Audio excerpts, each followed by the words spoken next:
Ini tai. Tai memang barang remeh, tapi tai tidak bisa dianggap sepele. Tai memang tanpa harga diri, tapi tidak ada yang berani menginjak-injak tai. Tai mengajarkan Gerakan rakyat untuk menjebol si Gibran tolol itu. Negara akan semakin kacau kalau orang-orang seperti si Amin Rais ini dibiarkan. Kita setuju bahwa negara ini adalah negara demokrasi. Semua orang punya hak untuk mengeluarkan pendapatnya. Tapi ketika pendapat itu sudah mengarah kepada ujaran kebencian, provokatif, kemudian juga menghasut rakyat, ini efeknya akan lebih besar. Jadi yang namanya demokrasi itu bukan berarti kita semena-mena kita menghina-hina orang, menghina-hina pejabat. Marwahnya di mana? Sistem pemerintahan kita, birokrasi kita, di mana marwahnya? Nggak ada jadinya. Dan ini masalah ini menurut saya. Jadi untuk presiden mendatang, presiden terpilih Prabowo Subianto, Anda nanti sebagai presiden RI Republik Indonesia, tentunya Anda harus menyusun kembali undang-undang. Bagaimana orang-orang seperti si Amin Rais ini tentunya punya hukuman, harus berhadapan dengan hukum. Jadi ingat ya, bahwa sebuah demokrasi atau suatu negara dengan berasaskan atau berlandaskan demokrasi ini bukan seperti ini. Ini bahaya ini. Jadi ketegasan seorang pemimpin, yaitu presiden terutama, saya berharap nanti dibuat atau disusun kembali undang-undang bagaimana orang-orang yang provokatif, menghasut, menghina, ini harus punya konsekuensi yang jelas. Kalau dibiarkan bagaimana jadinya? Jadi kalau presiden terpilih nanti tidak membuat atau tidak menyusun undang-undang untuk orang-orang seperti itu, saya rasa tidak layak juga jadi presiden. Itu aja sih dari saya sebagai rakyat Indonesia.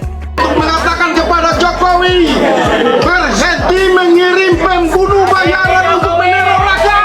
Tanggal 18 Oktober, datang dari semua wilayah.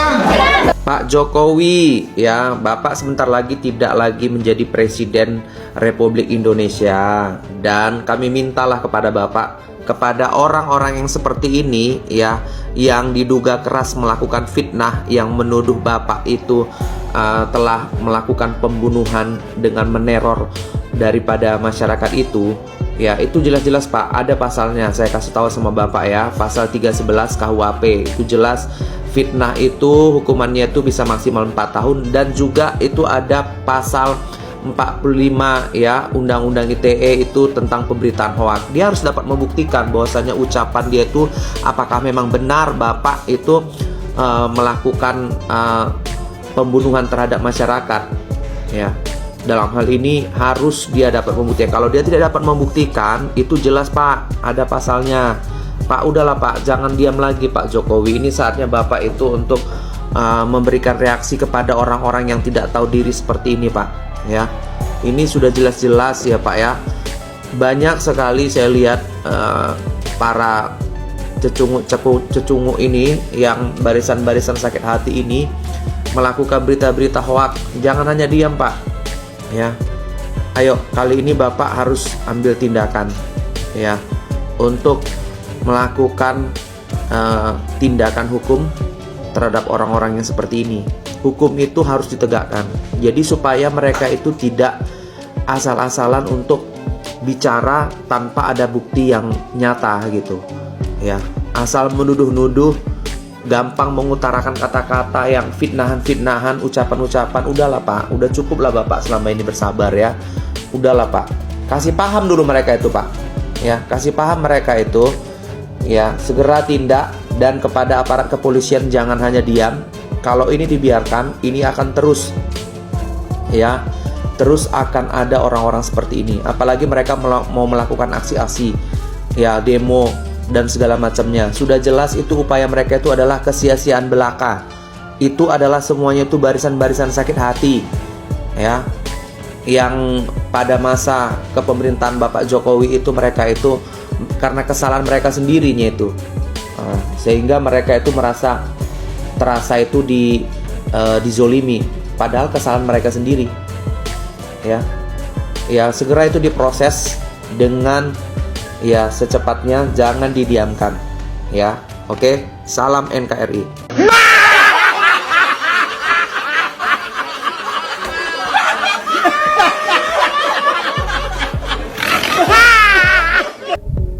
Terkadang saya merasa kasihan dengan orang-orang yang tergabung dalam aliansi untuk mengadili Bapak Presiden Joko Widodo.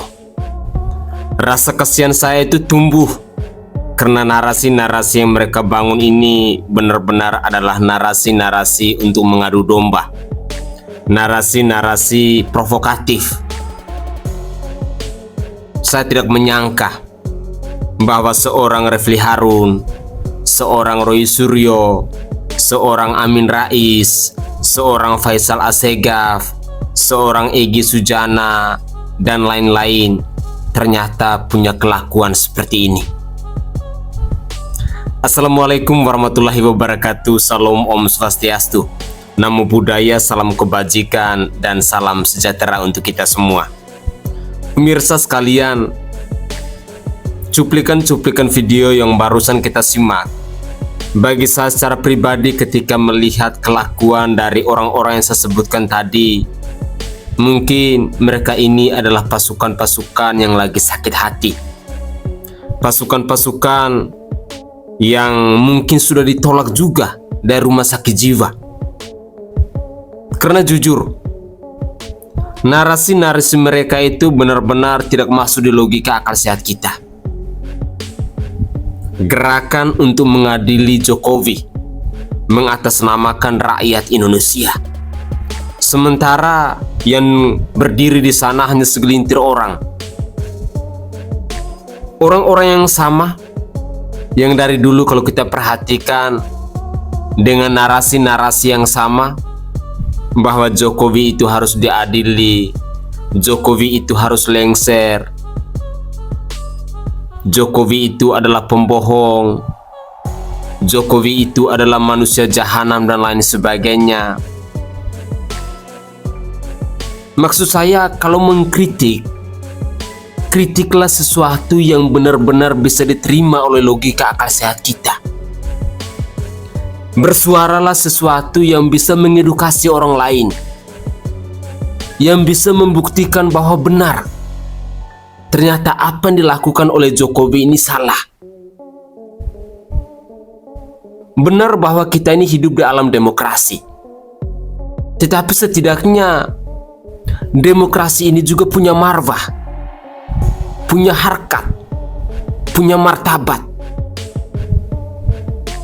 Suara-suara atau aspirasi-aspirasi yang kita sampaikan itu setidaknya bisa mengedukasi orang lain, setidaknya bisa menyadarkan orang lain. Kalau saya perhatikan hal-hal yang disampaikan oleh Faisal Assegaf, hal-hal yang disampaikan oleh Refli Harun, hal-hal yang disampaikan oleh Amin Rais, hal-hal yang disampaikan oleh Roy Suryo, dan masih ada banyak cuplikan video lainnya. Sejujurnya, apa yang mereka lakukan ini adalah ungkapan rasa sakit hati, ungkapan kekecewaan, menunjukkan bahwa mereka sementara stres. Kasihan sebenarnya saya melihat mereka ini. Dan yang menjadi pertanyaan saya, apakah di masa kepemimpinan Bapak Prabowo Subianto nanti, orang-orang yang sama ini akan terus seperti ini? Ataukah mereka akan berubah? Ataukah mereka akan berakhir di balik jeruji besi? Ataukah mereka akan beramai-ramai masuk rumah sakit jiwa?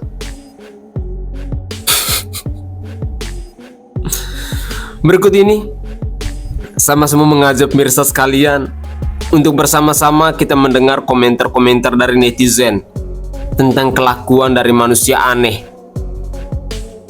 yang menurut saya tidak pantas untuk ditiru, yang menurut saya sebagai video hiburan, yang menurut saya adalah kumpulan orang-orang lucu yang mungkin masa kecilnya kurang bahagia, yang mungkin masih mau belajar untuk main petak umpet, main layangan dan lain sebagainya. Tetapi inilah kekonyolan-kekonyolan ditunjukkan oleh segelintir orang ini. Mari kita simak cuplikan video dari netizen yang lain. Aksi kebencian ke Jokowi dan keluarganya kayak nggak ada habisnya ya. 14 Oktober kemarin sejumlah orang ngadain acara Adili Jokowi, Tolak Gibran. Mereka berhasil ngadain acara itu di Hotel Alia Cikini setelah sebelumnya ditolak oleh pengelola Balai Sudirman dan Hotel Bidakara. Pesertanya sejumlah orang yang selama ini memang anti Jokowi. Salah satunya Syafril Sofyan yang mengklaim diri sebagai aktivis sejak tahun 77. Tapi siapa ya dia? Di acara itu beberapa peserta membawa poster bertuliskan Adili Jokowi dan Tolak Gibran. Yang bikin miris, beberapa peserta juga meneriakkan gantung Jokowi. Katanya ini wujud kekesalan mereka selama 10 tahun kepemimpinan Jokowi.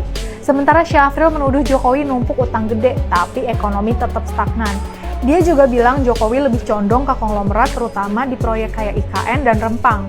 Ditambah lagi Jokowi dituduh melanggar HAM gara-gara gusur warga dari tanahnya. Gak cuma itu, Jokowi juga dibilang mau bangun dinasti politik lewat anak, menantu, bahkan cucunya.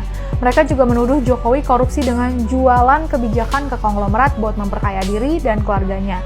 Sudah sebegitu kalapnya ya para pembenci Presiden Jokowi ini. Padahal mayoritas masyarakat justru puas atas kepemimpinan Presiden Jokowi. Tapi ya boleh aja sih kalau mau ngungkapin kekesalannya, tapi nggak usah lah dengan teriakan dan hasutan kayak gitu. Semua pemimpin pasti ada kekurangan dan kelebihannya, ada sisi positif dan negatifnya. Jadi jangan cuma lihat sisi negatifnya aja. Yuk, jadi warga negara yang bijak. Jadi kalau kita nggak suka sama Joko Pret, kemudian penggantinya pun juga kita anggap sama. Wong ngomong kok mintra-mintri saenake udeli dhewe. Omongane gedabrus. Alah, entut berut. Udah pernah antuh terus jatuh belum, Dek? Jangan ya, Dek ya. Peranmu hanya sebatas hamba dan yang bertindak seolah-olah yang punya dunia. Jangan ya, Dek ya. Hancur kamu, Dek. Tiu, pung, Dek. Kami semua di sini tidak punya dendam kepada keluarga besar Pak Jokowi, tidak punya dendam kepada anak-anak Pak Jokowi. Tapi yang jelas Pak Jokowi dan keluarga besar punya dosa kepada semua rakyat Indonesia dan kepada bangsa Indonesia karena tirani, karena kolusi, karena perbuatan yang hari ini jelas melanggar etika hukum yang ada. Dan kami hari ini melihat situasi terus ditembakin oleh gas air mata. Bahkan tadi saya melihat ada korban jiwa. Tetap semangat, jangan pantang mundur, dan tetap satukan kemerdekaan demi rakyat dan bangsa Indonesia. Merdeka, merdeka, merdeka. Ya, mudah-mudahan saya doakan supaya ya Allah mudah-mudahan Engkau berikan hukuman yang setimpal buat Jokowi sekeluarga dan para bolodupanya yang juga telah menghancurkan bangsa Indonesia, bangsa kita cintai, dan membuat masa depan bangsa kita ini menjadi tidak jelas sama sekali. Saya kira itu dulu.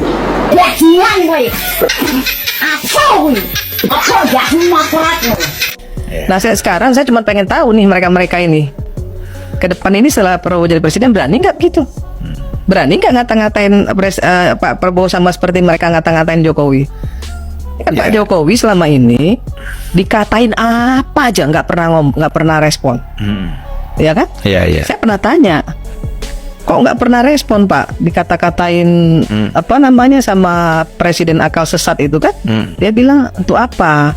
Nggak penting juga untuk ngerespon gitu. Iya, percuma. Jadi menurut saya ya orang ini nggak penting bagi Pak Jokowi gitu loh. Jangan kan Jokowi kita aja nggak penting. Iya, makanya mungkin emosi kali ya, nggak pernah digubris gitu sama Pak Jokowi, makin menjadi gitu. Mungkin kepengen direspon. Ya, gitu. kepengen diundang ke istana. Mungkin gitu. Kalau diundang Tapi nggak diundang-undang, kan orang udah dilirik aja enggak, direspon aja enggak. Gitu. Saya pernah tanya Pak. Saya pernah ketemu sama beliau, saya tanya, kenapa sih nggak direspon gitu, nggak perlu. Kita yang kita perlu itu adalah bagaimana caranya agar Indonesia ini ke depan jauh lebih baik. Iya. Mbak Amin. Saya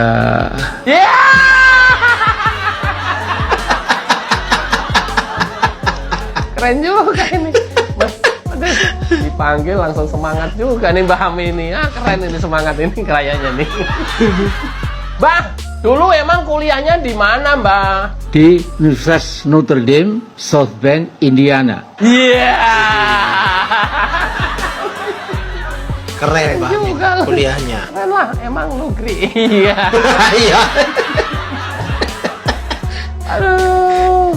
Berapa tahun, Mbak, di Amerika? Saya di sana 72 sampai 74. Oh, 2 tahun. lama juga ya. 2 Kuliah tahun 2 ya. tahun. 72 sampai 74. Hebat Pak. Profesor. Wah, hebat kali dong, Mbak. Nah, Iya. Nah, Maksudnya Mbak itu nah apa, Mbak? Hah? Nah apa? Kan di sana di Amerika itu kehidupannya kan bebas banget ya Mbak ya, kalau nggak salah ya Mbak ya. Apalagi saya lihat di California, di Philadelphia, itu kan kelihatan banget tuh Mbak. Ngeri juga sih Mbak, saking bebasnya yang namanya gay, lesbi, free sex, minum-minuman alkohol, dan sejenis narkoba lainnya itu kan kelihatan bebas sekali tuh Mbak. Sampai kayak kota zombie tuh. Kalau berhubungan seks bebas, kalau di sana itu istilahnya apa ya Mbak? Fufu Fafa.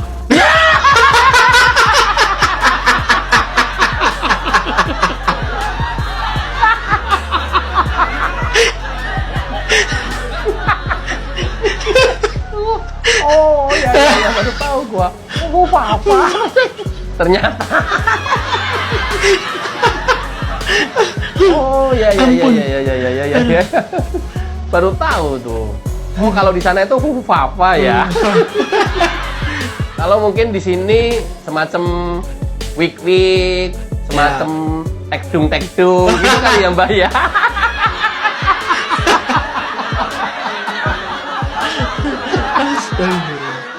Kok Mbah tahu sih istilah-istilah kayak beginian di Amerika itu fufafa? Dari mana Mbah taunya Mbah?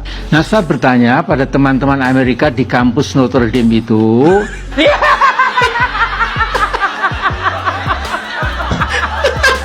mendapat info dari temen-temennya di kampus. Mbah kok ya sempet-sempetnya sih nanya kayak gitu-gituan. Sempet nanya Mbah tuh kok kadang-kadang ya usil amat sih. Kayak gitu aja pakai nanya ke temen kuliah segala. Saya sangat yakin dan percaya bahwa apa yang dilakukan oleh kelompoknya Amin Rais ini adalah ungkapan rasa sakit hati. Yang lebih menyakitkan lagi, dari semua mereka ini tidak ada satupun yang dipanggil oleh Bapak Prabowo Subianto ataupun Gibran Rakabuming Raka untuk menjadi calon menteri untuk membantu Bapak Prabowo Subianto selama 5 tahun yang akan datang. Pasti mereka makin stres. Pemirsa sekalian, tampaknya hal-hal dilakukan oleh kelompoknya Amin Rais ini memang sudah terorganisir dengan rapi. Dan yang membingungkan buat saya, seruan-seruan mereka ini sama sekali tidak ada yang peduli. Manusia-manusia yang sama. Tetapi ingat, mereka selalu mengatasnamakan rakyat Indonesia. Di sini saya ingin mengatakan bahwa Jokowi itu bukan malaikat atau Jokowi itu bukan Tuhan. Dia bukan pribadi yang sempurna. Dia sama seperti kita, manusia yang punya kekurangan dan punya kelebihan.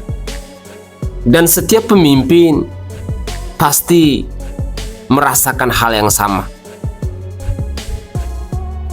Dan kita sebagai masyarakat Indonesia tentunya ada yang puas dengan kinerja dari Presiden Joko Widodo selama 10 tahun terakhir. Lalu ada juga yang tidak puas dengan kinerja dari Bapak Presiden Joko Widodo.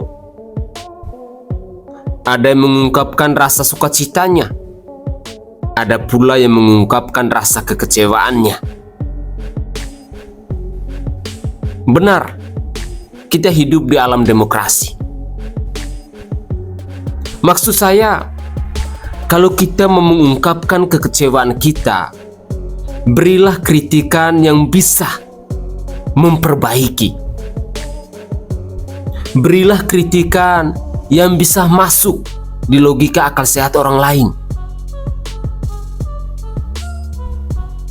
Berilah kritikan yang setidaknya bisa mengedukasi generasi penerus bangsa ini. Bukan setiap hari narasinya hanya mau Jokowi harus diadili, Jokowi harus lengser, Jokowi harus diadili, Jokowi harus lengser, sampai mulutmu berbusa. Saya pikir orang tidak akan dengar. Tidak heran bila pada akhirnya komplotan-komplotan dari Amin Rais ini dinilai oleh sebagian besar masyarakat Indonesia, khususnya masyarakat yang mencintai Bapak Presiden Joko Widodo, adalah kelompok orang-orang yang tidak waras, kelompok orang-orang yang lagi sakit jiwa, kelompok orang-orang yang sedang mengungkapkan rasa sakit hatinya. Sudah 10 tahun selama Jokowi berkuasa di bangsa ini, manusia-manusia ini tidak pernah dipakai, tidak pernah diminati oleh Presiden Joko Widodo untuk menjadi pejabat ataupun penguasa. Ditambah lagi 5 tahun yang akan datang, karena Prabowo Subianto sama sekali tidak melirik manusia-manusia seperti Amin Rais, seperti Roy Suryo, seperti Refli Harun, seperti Faisal Assegaf, seperti Mulyani, dan masih ada banyak lagi. Komplotan-komplotan yang selalu menyerukan, gantungkan Jokowi, Jokowi itu jahanam, Jokowi itu munafik, Jokowi itu pengecut, Gibran itu pengecut, dan lain sebagainya. Inilah narasi-narasi yang sama yang selalu mereka ungkapkan dalam setiap momen, dalam setiap press conference.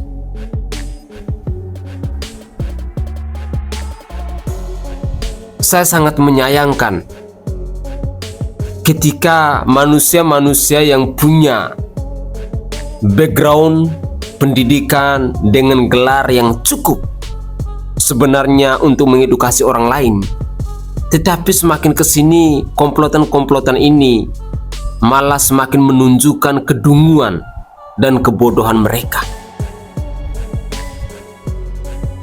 Entahlah, rasa sakit hati yang mereka alami itu seperti apa, saya pun tidak paham. Tetapi ini adalah fakta. Dengan demikian, orang-orang seperti mereka ini, apapun dilakukan oleh Jokowi, apapun dilakukan oleh keluarga Jokowi, pasti akan selalu salah di mata mereka. Dan sekarang, saya ingin mengajak kepada pemirsa sekalian, coba kita tunggu, coba kita perhatikan, kira-kira mampukah orang-orang ini mengadili Bapak Presiden Joko Widodo dan keluarganya? Dan katanya besok tanggal 18 mereka mau melakukan aksi unjuk rasa besar-besaran. Apakah itu akan menjadi kenyataan? Ataukah semua hanyalah sandiwara belaka? Saya hanya khawatir ketika mereka sedang melakukan aksi unjuk rasa, contohnya seperti Amin Rais yang usianya sudah uzur, seperti Mulyani, seperti Egy Sujana, tiba-tiba menggelepar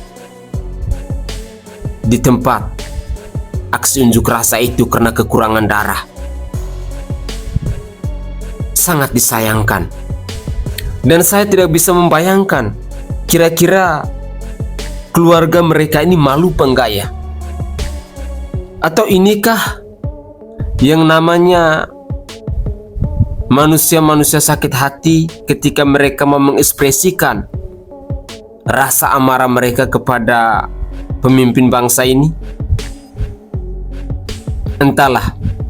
Tetapi bagi saya secara pribadi, apa yang disuarakan oleh Amin Rais dan kelompoknya saya jadikan sebagai video-video hiburan, sebagai bahan lelucon, sebagai bahan tawaan untuk menghibur di saat kita sementara lelah. Itu menurut saya secara pribadi. Berikut ini ada satu cuplikan video yang terakhir yang cukup panjang. Dan kalau pemirsa berkenan, mungkin bisa bersama-sama kita menyimak cuplikan video ini, karena cuplikan video ini juga masih membahas tentang tanggapan beliau kepada kelompoknya Amin Rais ini. Inilah cuplikan video selengkapnya. Sekumpulan orang-orang pada tanggal 14 Oktober kemarin di sebuah hotel yang saya nggak tahu ya, ini jadinya kayak orang-orang yang kalau saya bilang ini jiwanya sakit, ya saya kira ya itu, terus kemudian mengajak orang-orang untuk ikutan sakit jiwa bareng sama mereka. Nah, kenapa seperti itu? Saya akan bahas sebentar lagi. Tapi ngomong-ngomong, jangan-jangan apa yang dituntut mereka bisa kejadian. Jangan-jangan Pak Jokowi akan diadili. Jangan-jangan nanti benar-benar akan ditangkap dan waduh, kalau digantung akan seperti apa? Karena mereka bilang hukum gantung itu masih berlaku di Indonesia. Yuk kita akan lihat sebentar lagi.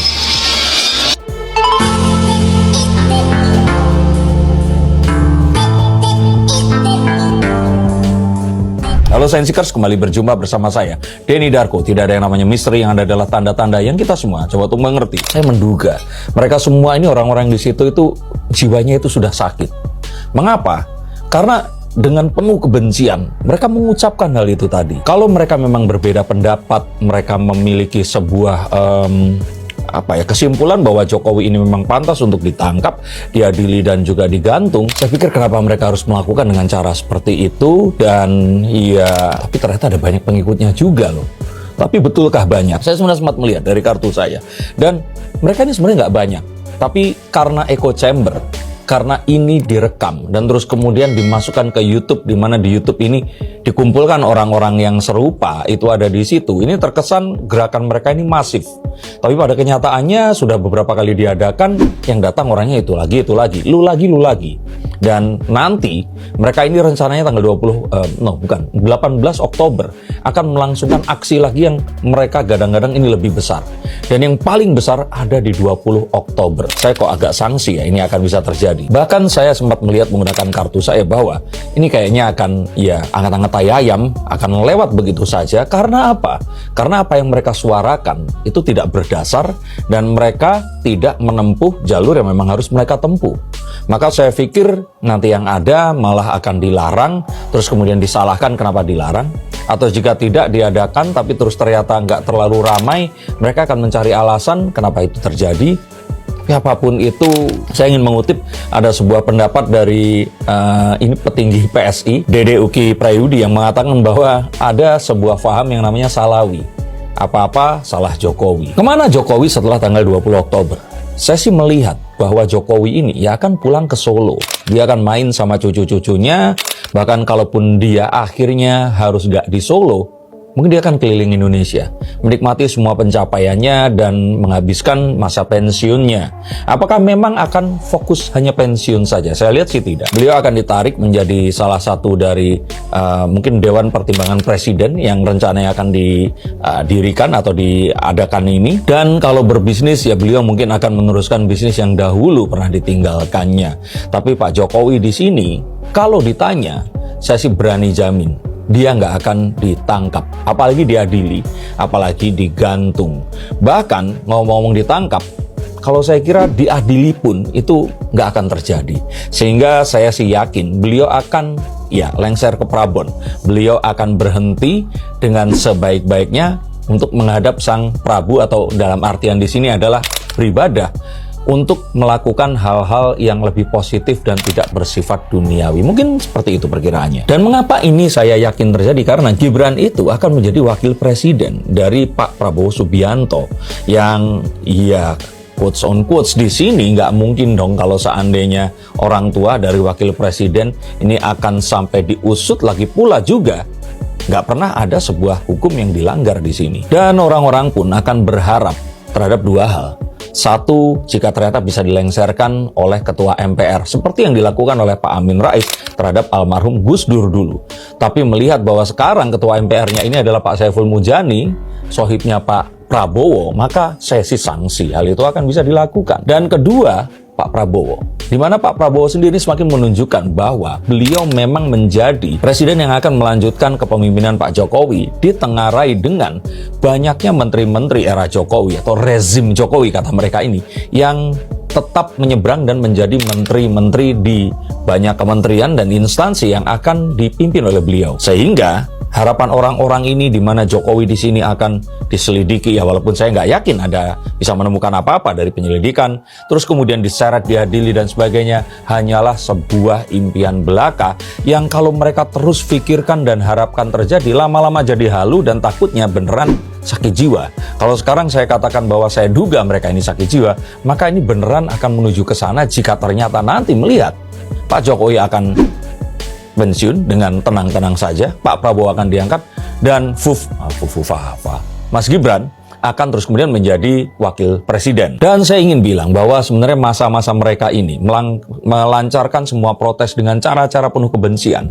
Ini hanya tinggal menghitung hari saja, karena Pak Prabowo sepertinya tidak akan mentolerir hal-hal seperti ini. Beda dengan Pak Jokowi. Walaupun akhirnya banyak orang yang mengatakan kita tidak bebas untuk mengungkapkan apapun, segala sesuatu ini ditutup dengan buzzer dan sebagainya, tapi Pak Jokowi di sini itu tidak pernah melakukan penangkapan kepada orang-orang yang melakukan bahkan penyebaran kebencian seperti itu. Bahkan di salah satu konten saya mengatakan bahwa salah satu dosa besar Jokowi, dan saya bilang ini dosa yang terbesar, adalah membiarkan orang-orang seperti ini tetap bersuara dengan penuh kebencian. Ingat, perbedaan dalam demokrasi itu wajar, tetapi menyuarakan dengan penuh kebencian, saya pikir itu akan merusak moral bangsa yang sesungguhnya. Dan oke guys, itu adalah komentar singkat dari Denny Cargo terkait dengan apa yang dilakukan oleh kelompoknya Amin Rais ini.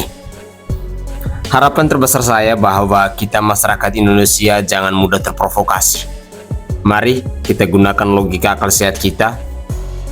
Kalaupun ada yang tidak suka dengan Bapak Presiden Joko Widodo, entah itu dari kebijakannya, entah itu dari keputusannya, entah itu dari proyeknya dan lain sebagainya, silakan suarakan dengan kritikan-kritikan yang membangun.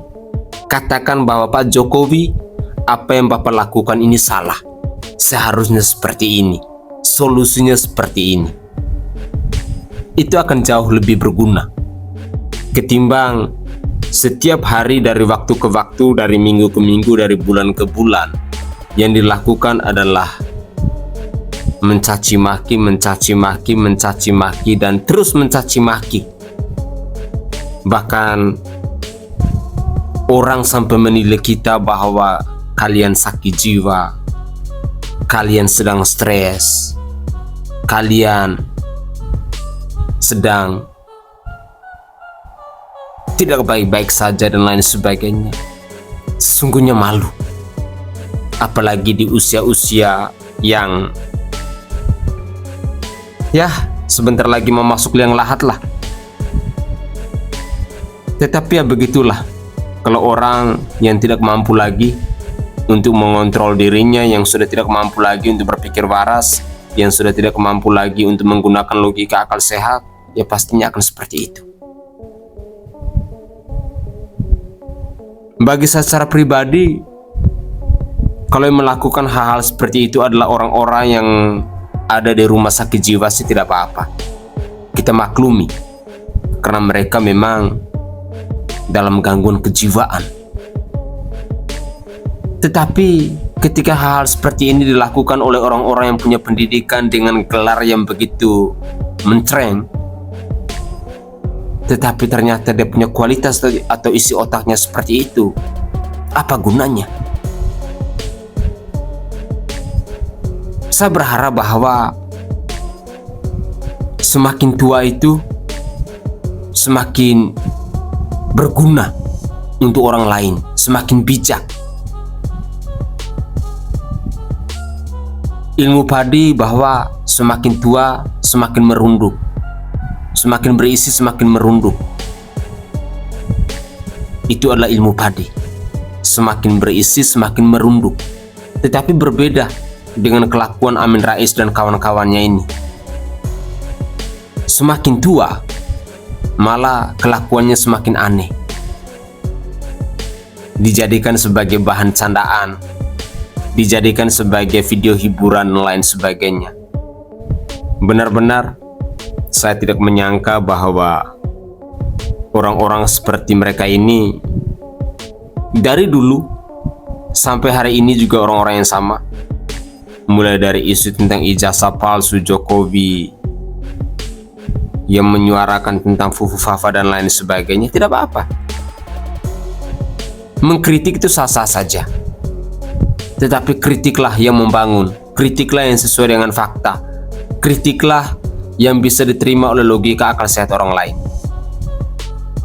Jangan sampai kalian mengkritik tetapi tanpa ada bukti, tanpa ada fakta, tanpa ada kenyataan, seperti apa yang dilakukan, yang disuarakan oleh Faisal Assegaf tadi. Jokowi adalah seorang pembunuh dan lain sebagainya. Bagi saya, hal-hal seperti itu sebenarnya tidak pantas diucapkan oleh seorang Faisal Assegaf yang notabene punya background pendidikan yang cukup lumayan lah. Artinya orang yang berpendidikan tetapi punya pola pikir yang dangkal seperti ini sangat disayangkan. Mari, saya ingin mengajak pemirsa sekalian bahwa kalau kita mau mengkritik pemerintah, kritik saja. Suarakan selama suaramu itu benar. Kritiklah selama kritikanmu itu sesuai dengan fakta dan kenyataan. Jangan pernah takut. Apalagi kalau kritikanmu itu bisa diterima oleh orang lain, bisa mengedukasi orang lain, itu jauh lebih berguna daripada setiap hari kita sibuk untuk mengumbarkan kebencian dan lain sebagainya. Semoga saja cuplikan-cuplikan video dari awal hingga akhir ini bisa menghibur kita semua, dan komentar-komentar dari netizen mungkin bisa menyadarkan kita semua. Tetapi bagi saya secara pribadi, untuk apa yang disuarakan oleh Amin Rais dan kelompoknya ini saya anggap sebagai bahan hiburan. Saya Sainai dari Provinsi Nusa Tenggara Timur. Saatnya kita yang rakyat jelata harus berani untuk bersuara. Salam hormat, salam NKRI, dan salam Pancasila untuk kita semua.